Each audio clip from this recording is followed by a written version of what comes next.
On August 6, 1945, a blinding flash was seen above the city of Hiroshima, followed by a level of destruction never seen before. This was Little Boy, an atomic bomb developed during the Manhattan Project. World War II had been raging since 1939, when Germany annexed Austria and invaded Poland. By 1942, the Axis powers controlled most of mainland Europe. In 1941, Japan launched a surprise attack on the U.S. fleet at Pearl Harbor, which launched the United States into the war. By the Battle of Midway in June 1942, the tide of the war in the Pacific had changed, when the aircraft from the Yorktown and the Enterprise destroyed 4 Japanese carriers and established themselves as the dominant force in the Pacific.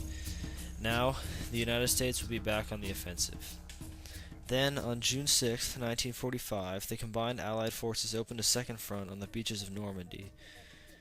They pushed towards Germany itself. Meanwhile, in the Pacific, U.S. forces fought for control of the islands of Okinawa and Iwo Jima to get within striking distance of the Japanese mainland. In May of 1945, Germany had surrendered. The only Axis power left was Japan, but Japan did not accept the unconditional surrender proposed by the Allies, and the fighting continued. In 1932, in observing the penetrating effects of gamma radiation, James Chadwick discovered the neutron. Due to the neutron's neutral charge, it was able to penetrate the nucleus of an atom, unlike a proton, which is repelled from the nucleus because of its positive charge. In 1934, physicist Enrico Fermi attempted to create new radioactivity by bombarding different elements with neutrons. During this process, Fermi concluded that the elements with a higher atomic number than fluorine, including uranium, were transformed into a new isotope or an element with a smaller atomic number. In 1939, Lise Meitner and Otto Frisch proved that the uranium atom had split, and Otto Hahn publishes the results. Meitner and Frisch published an explanation in February of 1939, suggesting that when the nucleus of the atom was split, both halves would repel each other with great force due to the positive charges of both halves of the atom. Frisch and Meitner called this process nuclear fission. On October 11th of 1939, a letter sent by physicists Leo Szilard and Albert Einstein were delivered to President Roosevelt, warning him of the potential development of nuclear weapons. In response, Roosevelt ordered the creation of the Briggs Committee, also known as the Advisory Committee on Uranium. The committee was secretly organized by Lyman Biggs, director of the National Bureau of Standards, and served to advise top policymakers on the complications of atomic research, seeking to develop U.S. nuclear capability, not to deter German capability. The Briggs Committee's progress was slow and failed to make significant advancements. On June 27, 1940, the Briggs Committee was placed under the National Defense Research Council by order of President Roosevelt, bringing some added structure to U.S. atomic efforts. In 1940 and 1941, advancement progressed in the United States. In February of 1941, work began on development for a practical uranium enrichment system, and the element plutonium was discovered. In July of 1941, plutonium was found to be a superior fissile material, and on December 18th of 1941, a U.S. project to examine atomic weapons was underway. Led by Arthur H. Compton, the S-1 project became the predecessor to the well-known Manhattan Project. In January of 1942, Enrico Fermi and his work with graphite and uranium were transferred to the Metallurgical Laboratory at the University of Chicago, a new secret project. In April of 1942, Fermi started on designing CP-1, the first human-built nuclear reactor. In 1942, Fermi's team at the University of Chicago created a sustained chain of nuclear fission. Also during 1942, the Manhattan District of the Corps of Engineers was formed, and construction began on 3 facilities focused on bomb development. Oak Ridge, Tennessee was to be a nuclear reactor and plant for separating uranium-235 from natural uranium. Hanford, Washington was to be the location of 3 reactors built to extract plutonium from a non-fissionable type of uranium. In Los Alamos, New Mexico, was the location of a laboratory for design and construction of atomic bombs. On September 17th of 42, Colonel Leslie Richard Groves was appointed to lead the project due to his experience overseeing construction of the Pentagon. Immediately, Groves went about resolving issues left behind by Compton, purchasing 1,250 tons of Belgian and Congo uranium ore stored on Staten Island, and purchasing 52,000 acres of land at the location of future reactor and separation facility Oak Ridge, Tennessee. Groves asked Dr. J. Robert Oppenheimer on October 5th of 1942 to lead Project Y, which was the planned central laboratory for weapons research and design, to be located at Los Alamos. A few months later, on December 1st, Fermi and his team had completed CP-1, the first nuclear reactor. During January of 1943, Groves acquired the Hanford Engineer Works in Washington, the site of plutonium production reactors and separation plants. In March of 1943, operations began at Los Alamos. For the rest of 1943, work continued on the construction of the plutonium production facilities at Hanford and the uranium enrichment plants at Oak Ridge. Additionally, at Oak Ridge, an experimental graphite reactor called X-10 was constructed to provide research quantities of plutonium. Research of gun assembly-based weapons continued at Los Alamos. In the fall of 1943, preparations for the combat delivery of atomic weapons were made, including modifying aircraft and training flight crews.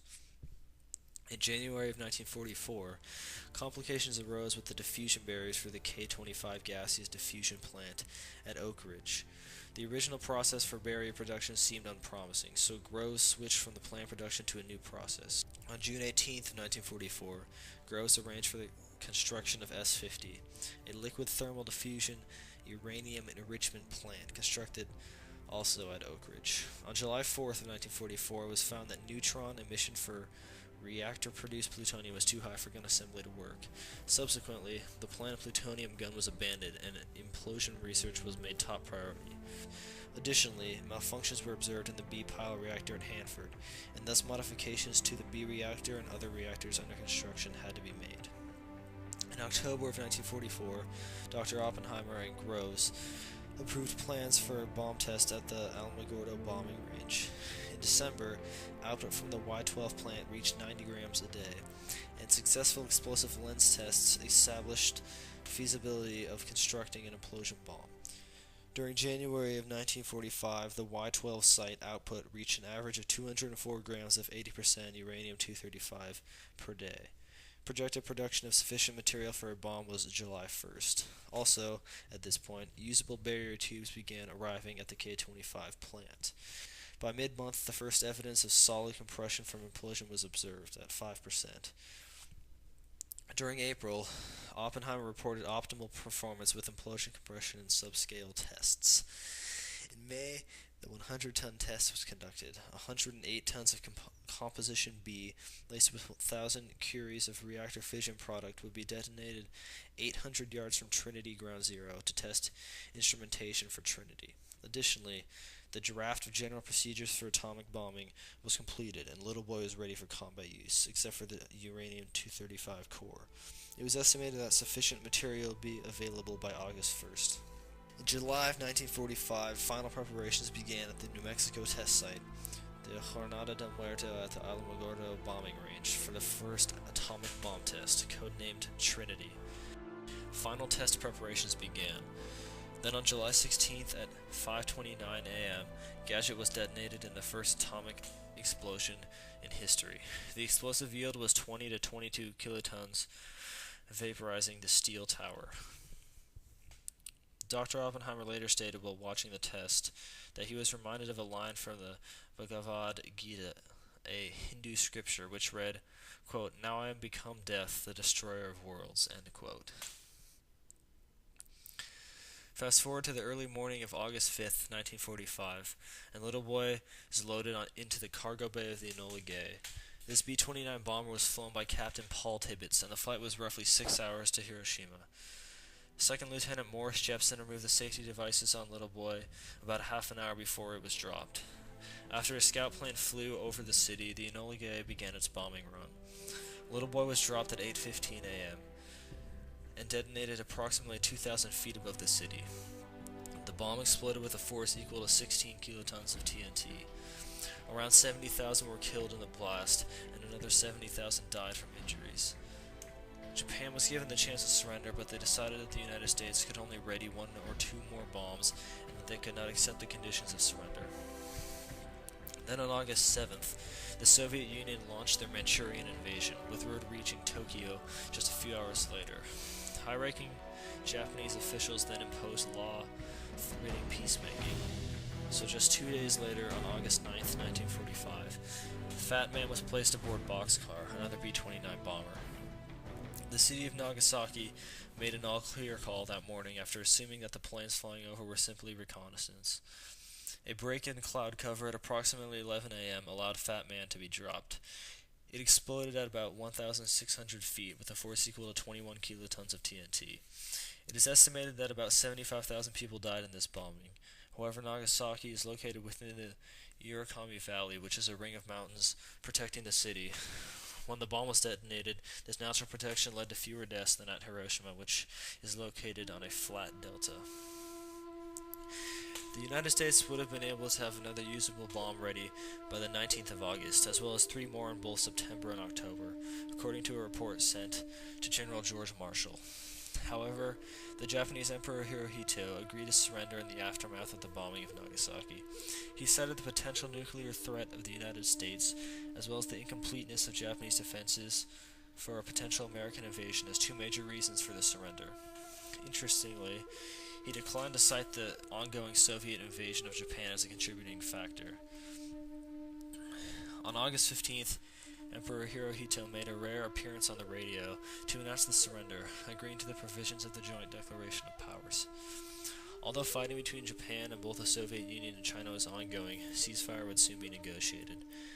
Finally, on September 2nd, 1945, aboard the USS Missouri in Tokyo Bay, the Japanese Foreign Minister, General MacArthur, and other Allied leaders signed the Instrument of Surrender, thus marking the end of World War II in the Pacific theater. It is a widely held belief that the long-term effects of radiation in Nagasaki and Hiroshima have been a major problem. However, in a study conducted by the Radiation Effects Research Foundation, shows that between 1950 and 2000, only about 2,000 survivors died from leukemia and other cancers caused by the radiation. The justification of the atomic bomb has been debated for a long time.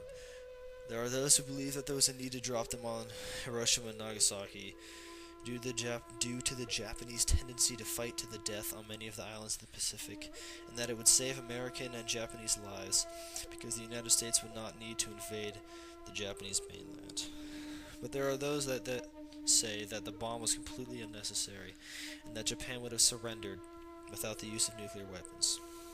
Japan may have surrendered earlier had the Allies revised their surrender terms to allow the Emperor to stay in his position, which the US eventually did after the war had ended. Anyways, the Peace Party and the Japanese government was also gaining power. The most obvious argument against dropping the atomic bombs on Hiroshima and Nagasaki was the large loss of life in both cities. 90,000 to 166,000 people died in Hiroshima and 60,000 to 80,000 died in Nagasaki. Most of the deaths were civilians. In a post-war interview, Einstein, in discussing the power of nuclear weapons, said that I do not know what weapons World War III will be fought with, but World War IV will be fought with sticks and stones. Also, it was thought that the bomb was used to justify the $2 billion price tag and to stop the Soviet entrance into the Pacific, which were still not good reasons to kill thousands of civilians. While the bomb may have also been used to impress and scare the Soviet Union, Stalin already knew about their existence by the Yalta Conference that the United States had developed nuclear weapons.